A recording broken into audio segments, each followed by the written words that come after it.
impact 2001, Iraq 2003, and we've got a big thing that just happened. I'm clergy also, and one of my calls that Jesus calls me to is peacemaker. And I believe in the power of prayer, whether you think there's a God or not really doesn't matter. But when people gather around a central idea for the hope and the goodness that humankind can find within one another for restoration and reconciliation, that's a powerful thing. And as we gather in this circle, the sign of unity, the covenantal sign of unity, that what happens when you get married, we wear that sign. It's something we do now. It's the strongest image that we can put together at this moment. I want to invite us to a time where we can center our hearts and minds on this idea that peace is possible.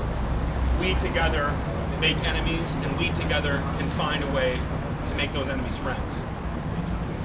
So if you'll just, at this moment, take 10, 15 seconds, just a little moment of silence.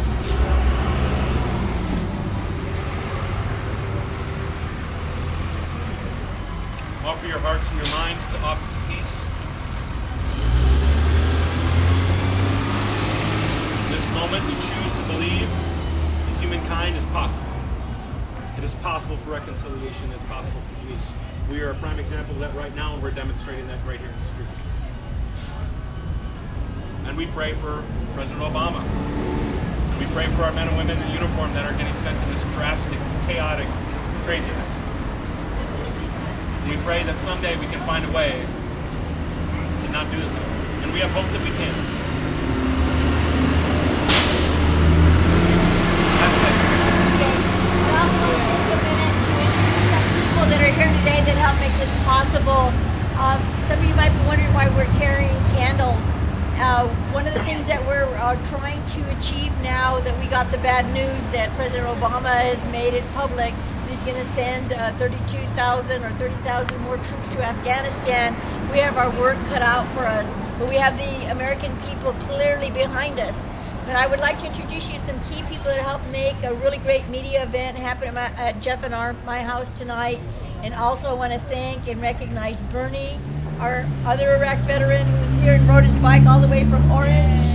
Wow. And other key people. We also have Marjorie over here, whose grandson is in Afghanistan. And Barbara Bourne, who came all the way from the Sisters of St. Joseph area. She's our ally in so many things. And we're so glad you came down here today. Linda Valdez from Military Family Speak Out. If you've not met her before, she's been very helpful in helping us stay afloat. But mostly we want to thank our dear friends that have held us close to their hearts, and you have helped us so many times. Those of you from the Long Beach Area Peace Network.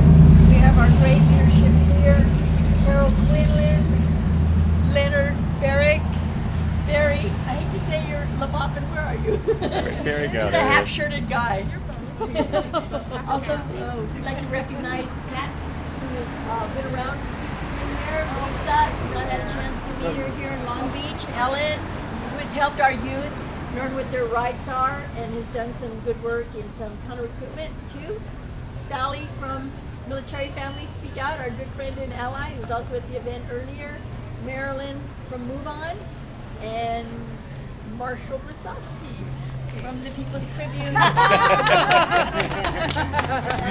Wave to the gas man. Fantastic. Yeah. Thank you all for being here and supporting us, and we got some work. We're asking that everybody put a candle in front of their house, light it, even if it's electric, and keep it there until every member of the military comes home from this unjust war.